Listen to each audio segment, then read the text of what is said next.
Legítima defesa, vamos para o exercício regular.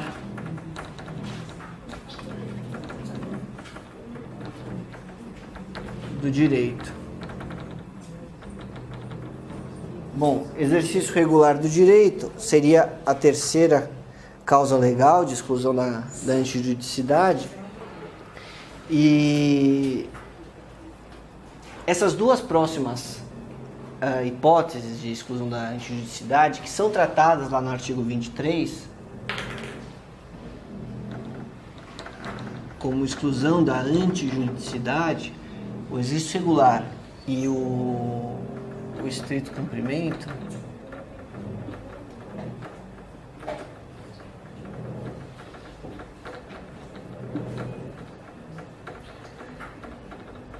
eles pelo código estão no artigo 23, excluem a ilicitude, mas é importante vocês saberem aqui o conceito de Zaffaroni de antinormatividade, tá? Eventualmente isso pode ser perguntado. E qual que é a ideia? É uma ideia muito lógica, é muito fácil. A ideia é aquilo que o direito fomenta, aquilo que o direito me impõe de obrigação, não pode tipificar ao mesmo tempo. Ele não, seria esquizofrênico o direito falasse, olha, isso é proibido e permitido, proibido e permitido. Então, se o policial tem o dever de prender alguém, ele não pode estar cometendo um ato típico de constrangimento ilegal, ou de sequestro, ou qualquer coisa que o valha, entendeu?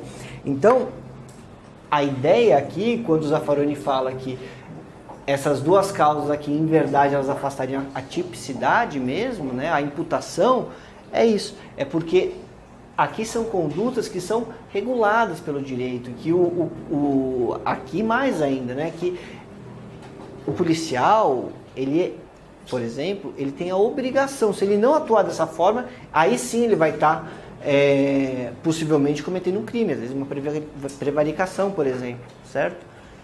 Então, por esse motivo, embora previsto no artigo 23, aqui entra para essas duas hipóteses a ideia de antinormatividade do Zaffaroni. O Zaffaroni vai falar que aqui você exclui a imputação e não a antijuridicidade.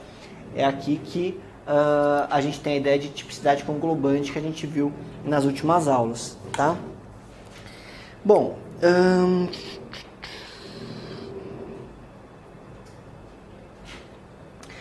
o exercício regular do direito, aí entra, não necessariamente precisa ser uma norma penal, obviamente. Então, quando o parlamentar, por exemplo, faz uso da palavra e age com imunidade, né, parlamentar, no artigo 53, e não é sancionado civil ou criminalmente por suas palavras, gestos e opiniões, essa previsão constitucional, dogmaticamente ela se encaixa aqui, certo? A imunidade parlamentar, por exemplo. Que mais? Intervenção cirúrgica, por exemplo, um médico que diante de uma situação de uma cirurgia e faz um corte na pessoa e tal, não sei o que, ele está lesionando, né? O corte é uma lesão, mas evidentemente que isso não é sequer uma conduta na fala de Zaffaroni, adotando a tipicidade conglobante, sequer que lesa, né, a integridade. Por isso, então, o exercício regular de direito também. Bom,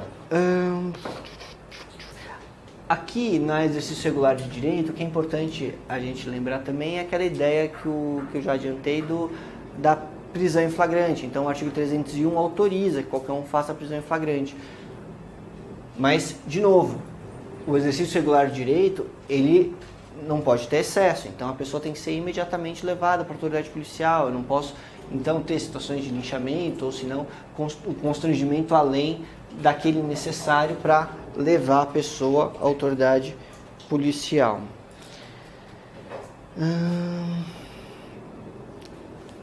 Aqui no exercício regular de direito, algumas pessoas vão falar também dos ofendículos, né? Tem doutrinador que classifica ofendículos como legítima defesa pré-ordenada, né? Prévia, antecipada, mas me parece que o correto e a maior parte da doutrina vai colocar aqui os ofendículos, ou seja, caco de vidro, cerca elétrica e outros instrumentos que são utilizados, por exemplo, na segurança de casas e tal, é aqui que entra, né? A ideia é que estaria dentro do próprio direito de propriedade você cercar o muro, por exemplo, né? Com arames e etc. Agora, o que precisa... Então, já meio que respondendo a pergunta, é legítimo o uso de ofendículos? Então, o princípio prevalece que é um exercício regular de direito, que está dentro do próprio direito de propriedade e tal, só que aqui a gente precisa fazer algumas diferenciações. O professor Juarez Tavares, ele vai diferenciar entre estáticos e dinâmicos.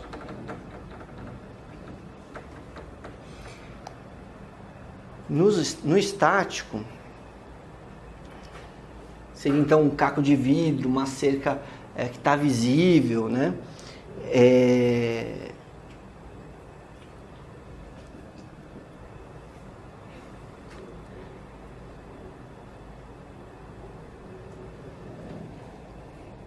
Por estar relacionado ao direito de propriedade, eu não preciso ter agressão iminente, atual, vamos colocar assim. Então eu coloquei uma cerca elétrica na minha casa, tá lá o aviso e tal, né? Desculpa. Um caco de vidro, ou o arame e tal. A agressão não precisa ser atual, tá? Vou botar um X aqui. Agora o professor Juarez vai falar que nos dinâmicos o que é? Seria aqueles que são ativados só com a aproximação da pessoa.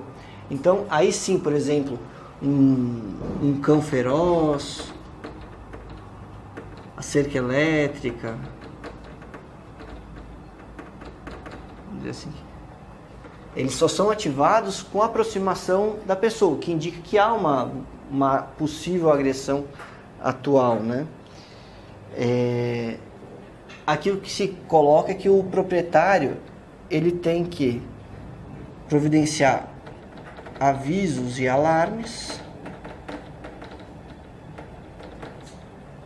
sobre a existência e funcionamento do bem e usar meios para que sejam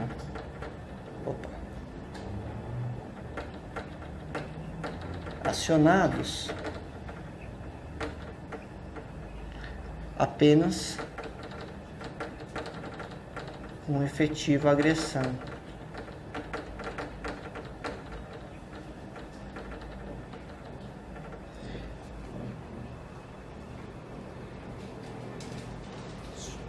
Sob pena de incorrer eventualmente num excesso aqui, se isso não acontecer. Então imagina que o cachorro está solto ali na casa e uma criança está passando e o cachorro, imagina um sítio, né? O cachorro solto no sítio, e aí um cachorro, por exemplo, pega uma criança. Não havia ali uma efetiva agressão, um efetivo perigo, né? Então, o que a doutrina coloca é que no uso desses ofendículos, embora dentro do direito de propriedade, etc., que poderiam então caracterizar um exercício regular de direito e até mesmo afastar a imputação, aquilo ali não seria nem fato típico, né? Você colocar um caco de vidro no muro da sua casa, mas que o proprietário tem que tomar esses cuidados de aviso e alarmes e também usar meios para que não sejam acionados apenas com efetiva agressão, né?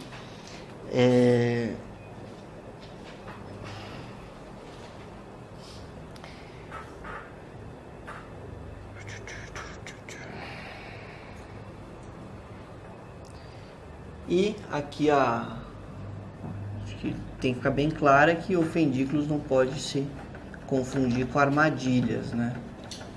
Isso que a doutrina acaba colocando também. Então, por exemplo, vamos supor que eu tenho porte de arma, né? E eu deixo uma arma, crio lá um dispositivo que a arma fica engatilhada. E aí, durante a noite estou dormindo, se o ladrão entrar, a arma dispara automaticamente. Eu poderia falar que isso está dentro de um exercício regular do direito? O que vocês acham? Não e por quê? Fundamente, doutora. É isso aí, fere a proporcionalidade. Além disso, não tem um exercício regular de deixar uma arma carregada e municiada pronta para disparo, certo? O Estatuto do Desarmamento, o artigo 5º, não permite.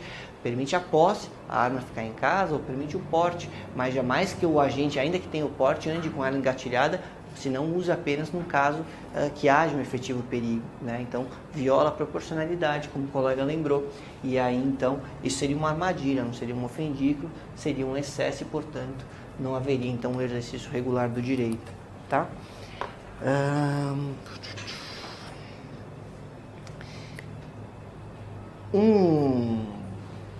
Um exemplo de exercício regular do direito que o Juarez Tavares coloca, que eu acho bem interessante, é o direito à greve. O Juarez Tavares diz que o direito à greve, mesmo que declarado ilegítimo pela Justiça do Trabalho, mesmo assim, por ter um fundamento constitucional, penalmente é caracterizado como exercício regular de direito. Tá? E também desobediência civil. Seriam atos de resistência do cidadão contra uma decisão estatal relevante, que se considere legítimo. Então, imagina manifestações, protestos, a gente tratou um pouco disso na outra aula, né? Também estaria dentro do direito de associação e um direito constitucionalmente assegurado e que, portanto, estaria dentro do exercício regular de direito.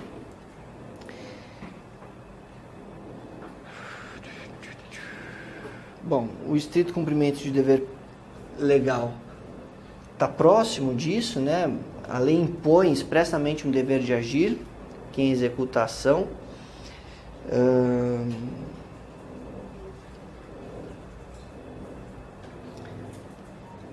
E se o dever não é legal, se o agente tiver um dever administrativo, por exemplo, de agir, afasta a antijuridicidade? O que vocês acham?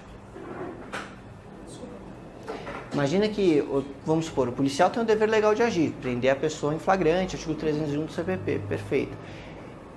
E se houver algum dever administrativo? Imagina que, vou dar um exemplo, não sei se está previsto em lei ou em regulamento, mas imagina que um funcionário da vigilância sanitária tenha um dever, por regulamento, de atuar de forma a recolher os bens que estejam fora do prazo de validade de determinada farmácia, por exemplo. Ele atua com estrito cumprimento de dever legal, mesmo que aquela previsão não esteja numa norma, numa lei, esteja num ato administrativo. Entendeu a questão? Então, exatamente, primeira coisa, lembra que aqui está a norma permissiva, então não precisa ser uma legalidade expressa, taxativa, tá? E, além disso, aqui você tem a ideia de antijudicialidade material. Então, ainda que você não encaixasse isso aqui no dever legal, como alguns penalistas não fazem, por analogia e tal, você pode reconhecer uma causa supralegal de exclusão da antijuridicidade, que aqui seria o caso, por exemplo. Então, você também poderia encaixar o estrito cumprimento de um dever regulamentar ou administrativo como uma causa supralegal de exclusão da antijuridicidade. Ficou clara essa ideia, gente? Que o dever não precisa, então, em regra tem que estar previsto em lei, mas seja por analogia, para você encaixar ele aqui, seja entendendo como uma causa supralegal, o dever, se for administrativo, regulamentar, também exclui a antijuridicidade, tá?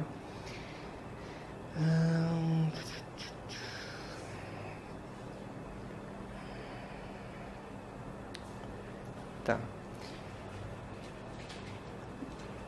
Teve também uma discussão se só o agente público poderia estar aqui, tá?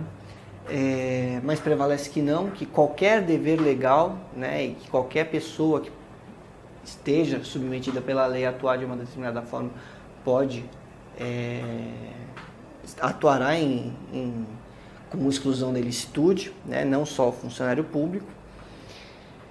E, de novo, né, como todas as excludentes, como a gente, né, tem visto desde a estado de necessidade e tal, o excesso também, ele o agente responde pelo excesso. Então, se eu tenho aqui um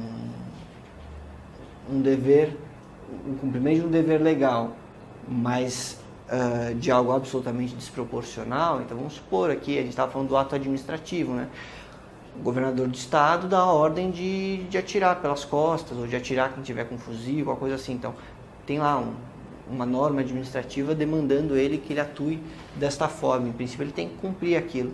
Se esse dever legal é manifestamente, né, tá fora, né, do padrão de legalidade, o agente também responde, tá? E responde o superior e o subordinado, tá?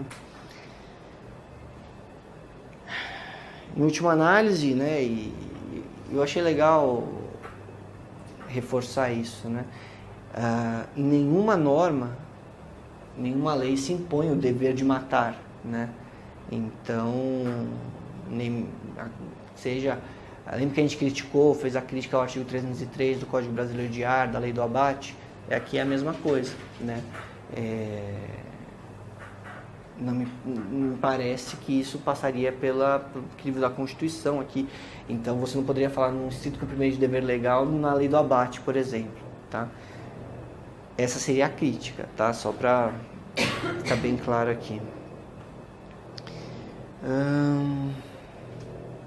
Bom, além, então, das 4 causas de exclusão que estão aqui no artigo 23, a gente tem também as causas supralegais. Lembra que dever de solidariedade, que fundamenta a antijuridicidade material, a ideia de que há direitos fundamentais em choque.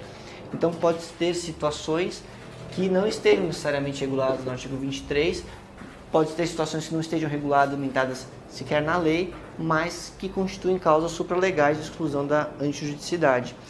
Mas o que é importante a gente perceber? Que o que fundamenta a causa supralegal de exclusão da antijuridicidade primeiro, é a ideia de antijuridicidade material, mas é a ideia que há uma lesão, um perigo de lesão ao bem jurídico protegido. É a ideia de antijuridicidade material. E o que eu quero dizer com isso? Não é uma norma alheia ao direito, certo? A causa supralegal, seja de antijuridicidade ou de culpabilidade, ela não é alheia ao direito, não vem de uma norma moral, ela vem de outras normas jurídicas que não necessariamente a lei, certo? Essa acho que é a ideia, ela está no ordenamento, certo? Como exemplos que eu vou querer tratar com vocês aqui, tem a questão do consentimento do ofendido, tá?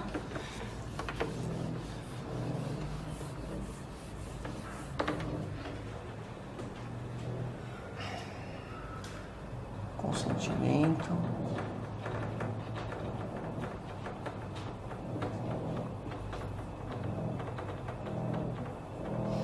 Então, as causas. Então aqui tem o consentimento do ofendido, eu vou ter a correção dos pais, eu vou ter também a liberdade de expressão, eu poderia incluir aqui também, eventualmente.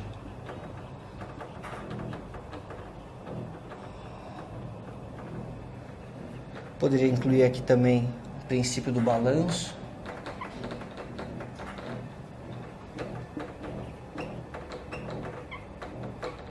E por fim, aqui, processo de marginalização.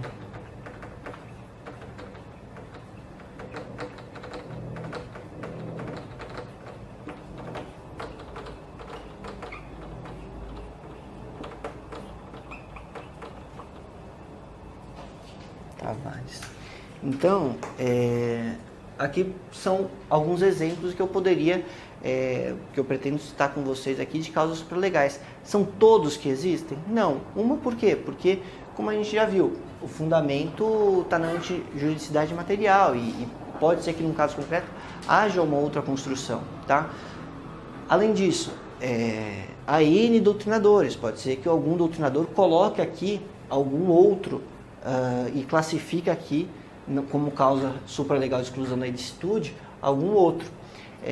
Digo isso primeiro por quê? Porque acho que, não sei se foi no quarto ou no quinto, que foi bastante polêmica aqui na Defensoria de São Paulo, não sei se vocês chegaram a ver, se recordam, que perguntava sobre o princípio da insignificância, né? E a resposta era que o princípio da insignificância afastava a antijuridicidade, né? Ou há autores também que colocam que o princípio da adequação social também poderia afastar a antijuridicidade. Esses dois, né, me parece que o mais correto é que eles se relacionam ao fato, e o fato não é típico, né? Ou a subtração de um clipe, né? Ou furar a orelha de uma criança, isso não constitui fato típico. Me parece que essa é a interpretação mais correta e a faz-tipicidade, e a gente viu antes, né? Mas tem doutrinadores que colocam aqui, então sempre ficar também espertos, principalmente em questões, testes e coisa e tal, no que o seu examinador pode estar querendo, né? Lembra, não existe classificação certa, existe a que é adotada. Então, eu trouxe aqui alguns exemplos que eu acho que podem ser mais, assim, podem cair na sua prova, tal, e alguns que eu achei bastante interessante aqui para a gente problematizar um pouco, tá? Bom, consentimento do ofendido. Primeira coisa, quando o consentimento do ofendido é expresso, primeiro que quem vai falar de consentimento de ofendido como causa supralegal de exclusão da antijuridicidade, fala que o bem jurídico tutelado, né, tem que ser disponível,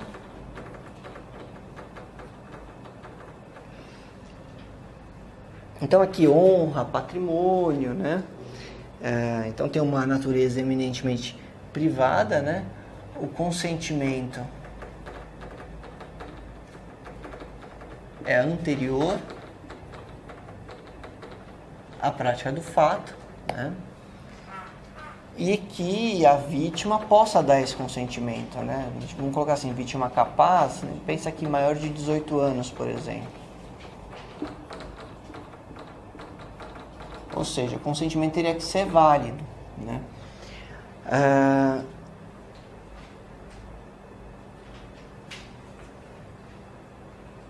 Mas, mesmo assim, tem doutrinador, e aqui vou fazer também um outro alerta, tem doutrinador, principalmente alguns mais modernos, que entende que o consentimento do ofendido afasta a própria imputação, que não seria nem um fato típico, tá? Naquela mesma linha que eu falei da adequação social e da insignificância, tem doutrinadores que colocam isso aqui como se afastassem a própria tipicidade, tá? Qual que é a ideia aqui? A ideia é que o paternalismo penal não autorizaria sequer você incriminar condutas que o próprio ofendido não está sendo lesado, você não tem lesão a bem jurídico, certo? Quando você tem aqui o consentimento do ofendido nessas situações. Mas mesmo, né, aqueles que fazem então essa ressalva de que seria mais uma questão de fato típico do que antijuridicidade, alguns vão tratar do consentimento do ofendido aqui na ilicitude como uma causa supralegal, quando esse consentimento ele é presumido, tá? Então não teria, né, eventualmente, o consentimento seria anterior, mas não seria expresso, vamos dizer assim.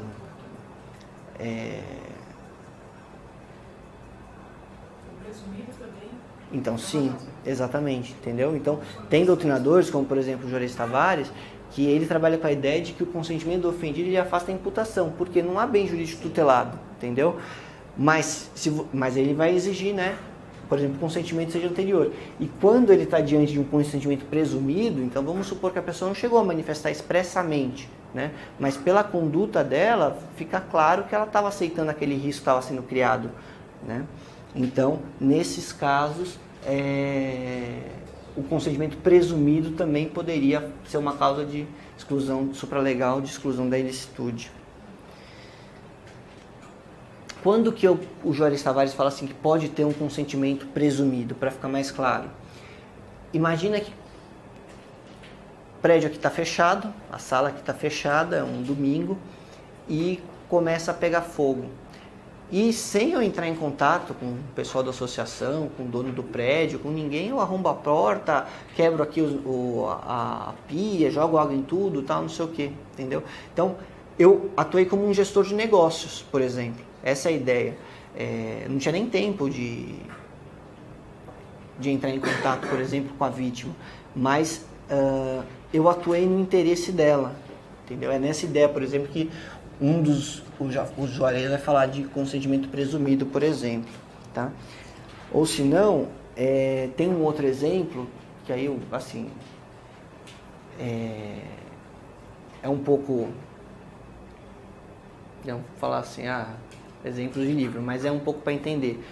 Quando não há lesão ao bem.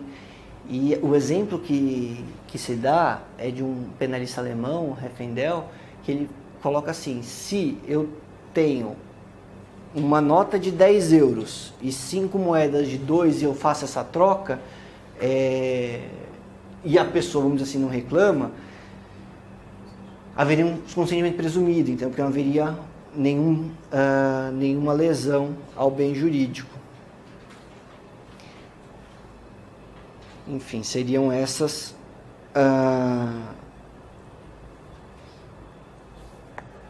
E agora, até trazendo um pouco mais para uma coisa um pouco mais real, vai, gente, vamos pensar a questão do médico, por exemplo, né? O médico, chega a pessoa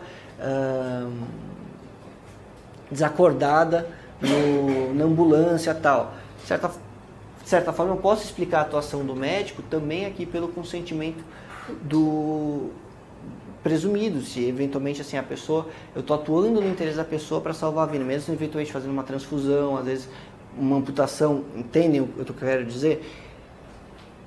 É a ideia de que, mesmo sem o consentimento anterior e expresso, o agente está atuando no interesse da pessoa, tá? Direito de correção dos pais. Qual que é o fundamento aqui? Qual que é o direito fundamental que estaria em choque? Né? A questão da educação, né?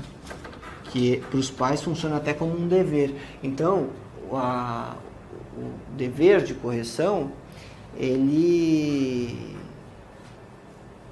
também seria, né? Poderia ser colocado como uma causa supralegal de exclusão dele estúdio.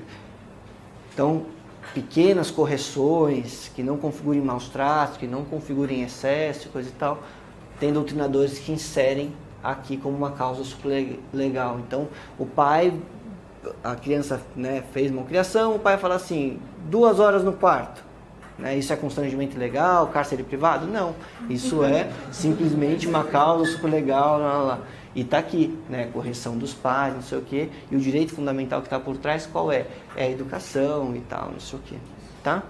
Dever dos pais de assistir, criar e educar os filhos menores.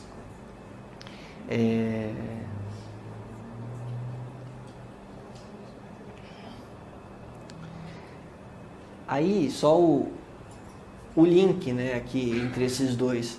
Se, vamos supor que eu não sou o pai da criança, né, mas, sei lá, eu sou a babá da criança, eu cuido da criança e coisa e tal. E a criança fez uma criação e eu pego e falo assim, 2 horas no quarto, não sei o quê. Em princípio eu não entraria aqui, né, assim, para colocar nas caixinhas. Mas eu estaria como um consentimento presumido, eu estaria atuando, né, na gestão do negócio, como se fosse em favor, né,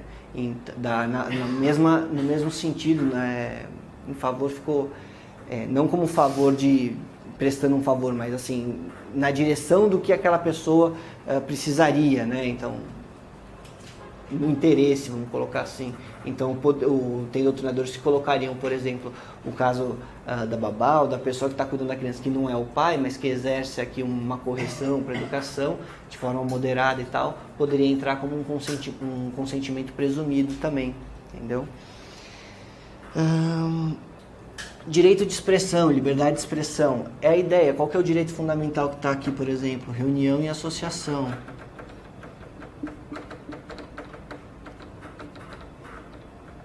Então,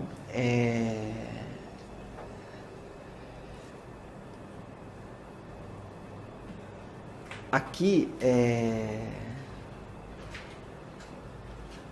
desculpa, confundi aqui, não era isso que eu queria falar aqui. O reunião associação a gente viu quando a gente conversou de exercício regular do direito, né? O exercício regular do direito. Aqui, liberdade de expressão, por exemplo, a crítica artística,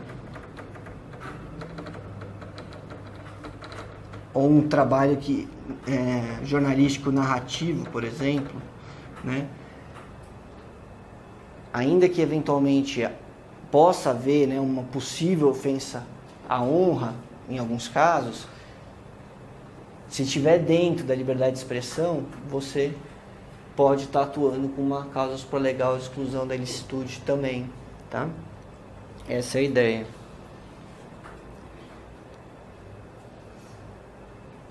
Esse princípio do balanço, ou proporcionalidade, é o que meio que resume a aula. E esses outros, né? Acho que resume bem a aula e também as outras causas de exclusão da ilicitude. Qual que é a ideia aqui do princípio do balanço?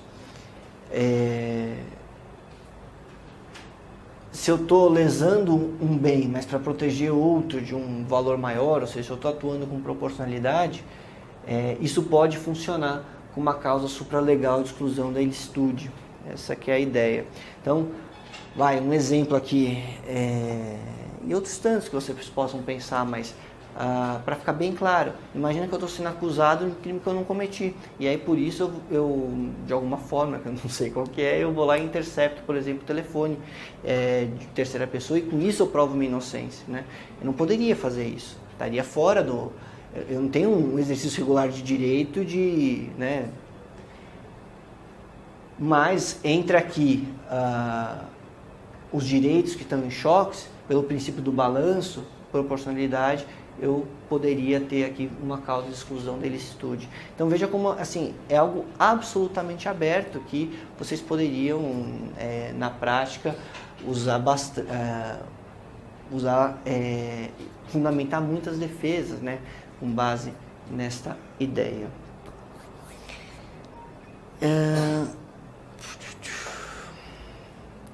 E aí, eu acho, para a gente finalizar a aula e a ideia de ilicitude, o professor Juarez traz uma ideia que me pareceu muito legal, como uma causa de exclusão da ilicitude, que ele chama de processo de marginalização social, tá?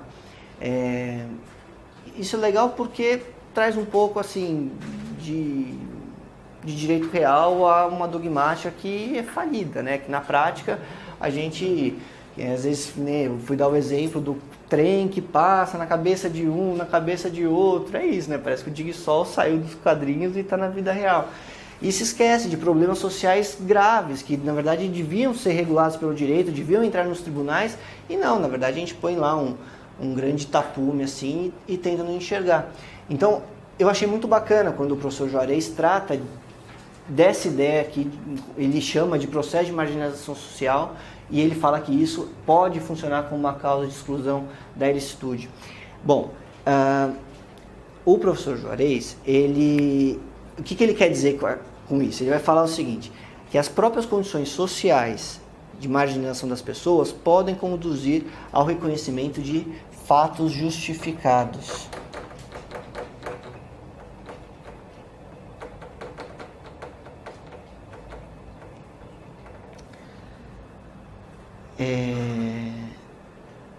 Por quê? Porque na concepção do Juarez Tavares, o sujeito ele tem que ter a capacidade de poder se orientar pela norma. Se ele não tem essa capacidade de se orientar pela norma, ou seja, se a norma nada comunica para ele, a norma nada significa para ele, ele também não vai ter como agredi-la, de certa forma ele vai estar justificado por isso. Eu vou tentar explicar um pouco melhor, mas essa relação, então, entre sujeito e norma, só um grande parênteses aqui, a relação sujeito e norma no Juarez Tavares é sempre muito presente. Então, por exemplo, ele vai falar na ação. A gente nem abordou isso quando a gente falou antes, mas quando Juarez Tavares vai defender o conceito de ação para ele fala de uma ação comunicativa, que seria a ideia assim, que a conduta seria o confronto entre a conduta concreta e um contexto que o sujeito se insere, estaria com essa ideia de o sujeito ele pode internalizar o que aquela proibição, o que aquela norma está demandando a ele. Se ele não pode internalizar isso, a imputação, pelo que defende o Juarez, já estaria excluída, tá? Ele também vai fazer essa relação sujeito-norma quando ele fala do injusto, que é o que a gente vai tratar agora, e quando ele fala depois na culpabilidade.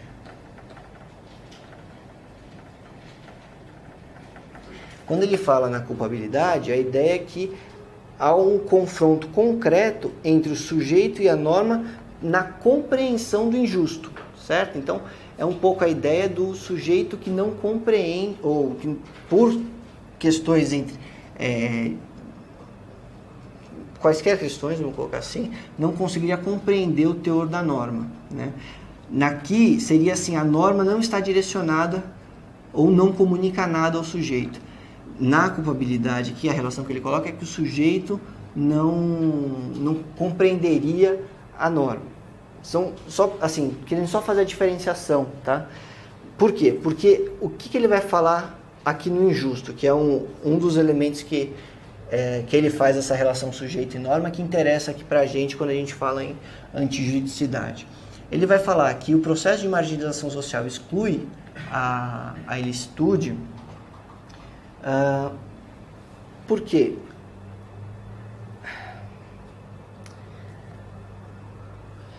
A própria pessoa,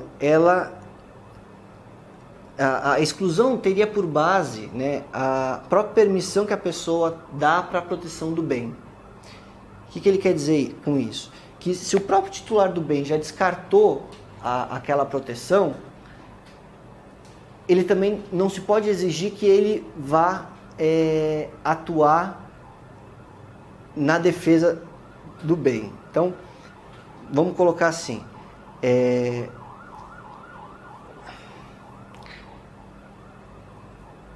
O exemplo que ele dá concreto para tentar ficar um pouco mais claro e todo mundo compreender. Ele coloca assim: se um mendigo, uma pessoa que está morando está em situação de rua, pratica atos sexuais em via pública, ele não comete ato obsceno. Por quê?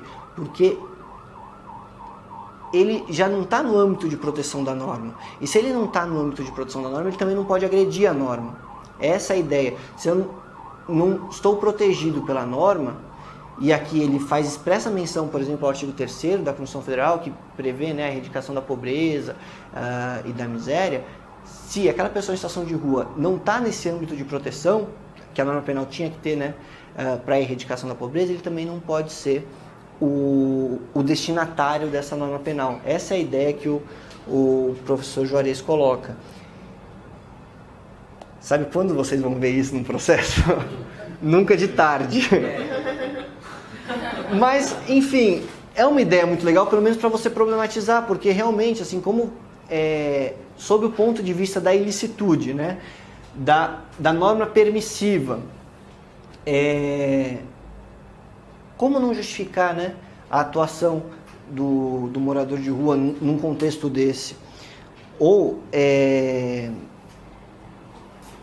e até mesmo aqui, vamos, né, um pouco além, esse no exemplo tirando da minha cabeça, não é do livro do professor Juarez, mas quantas vezes vocês vão também ler em acórdãos falando assim: a condição de usuário não exclui a condição de traficante, porque é sabido que muita...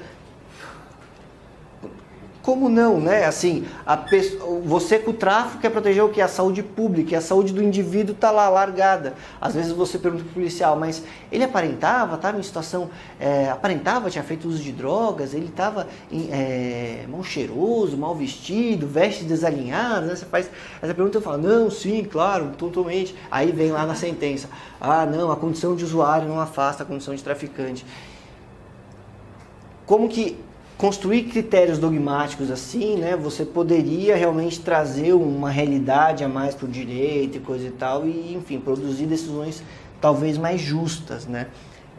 Então, acho que é nessa perspectiva que o professor Juarez está trabalhando aqui. E aí, para isso, né, ele vai colocar alguns pressupostos. Então, essa é a ideia geral.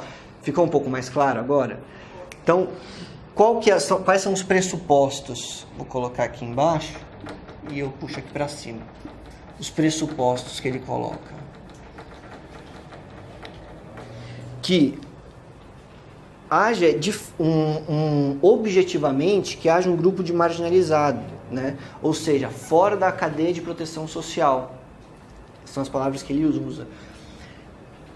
Depois ele vai fazer um pouco a relação do trabalho, né? Então a pessoa em situação de rua, desempregada, sem acesso à saúde, educação, moradia, etc, etc, etc, etc. Se encaixaria então nesse primeiro pressuposto. O sujeito teria aqui, o segundo pressuposto, está vinculado a esse grupo, e a prática, a conduta da pessoa teria que estar vinculada a esse contexto, né? Então, é que a situação de rua é uma situação tão, né, total, tão dramática, que é difícil pensar que a pessoa às vezes vai, vamos dizer assim, em delito, em fatos que não estariam relacionados, mas enfim, seria um pouco essa ideia, que a prática da ação esteja no contexto que se coloca a marginalização, né? E que aí ele coloca assim, que não haja uma política de integração também, e que isso então justificaria essa permissividade desses fatos, né? Que esses fatos ficariam justificados pelo processo de marginalização social. E aí no final, lógico, ele coloca uma relação de proporcionalidade entre o bem jurídico ofendido e a relação de marginalização enfrentada. Então, talvez não seja para justificar um homicídio, né? Aquela situação concreta, mas um crime contra a honra, uma pessoa em situação de rua que começa a xingar, ou, sei lá, por qualquer razão, talvez isso esteja, por conta do processo de marginalização social, justificado e funcionar como uma causa de supralegal exclusão da ilicitude. É um pouco essa ideia, né? De qualquer forma, de novo, num dia de São Nunca de tarde, né? Mas essas questões, assim, né? Então, de trazer um pouco a realidade para a dogmática e tal, em várias tentativas. Então, por exemplo, o professor Saulo, só para não perder aqui o gancho, Saulo de Carvalho, ele fala, né, que tá bom, se você não vai considerar isso como justificado, como permitido, que isso ao menos influa na culpabilidade, né, que funcione como uma atenuação de pena. Você tem lá o artigo 66, que é uma atenuação genérica, né, da pena em segunda fase, ou que você reconheça, né, uma culpabilidade menor, que às vezes não é o que a gente vê na prática. Então, gente, eu já falei um pouco de socialmente adequada, né, ou adequação social, que tem gente que coloca aqui, princípio da insignificância também. Me parece que não é o caso, que é tipicidade, a gente já viu. Mas fiquem atentos aí às classificações, isso é muito chatinho assim. Mas eu espero que tenha dado para vocês entenderem bem a ideia de antijuridicidade, para que ela serve, o que são normas permissivas, que sempre vai haver essa questão de direitos fundamentais em choque. Então, que a proporcionalidade, né? Lembra aquelas aulas de direitos fundamentais constitucional? Tem a ver, entendeu? Não são dois mundos diferentes, né? Na prática, é da mesma coisa que se está falando. Então, tentei aproximar aí um pouco. E é isso. Vocês querem fazer algumas... Aí, por hoje é só, então. Mas aí eu acho até não gravando, porque aí vai ser muito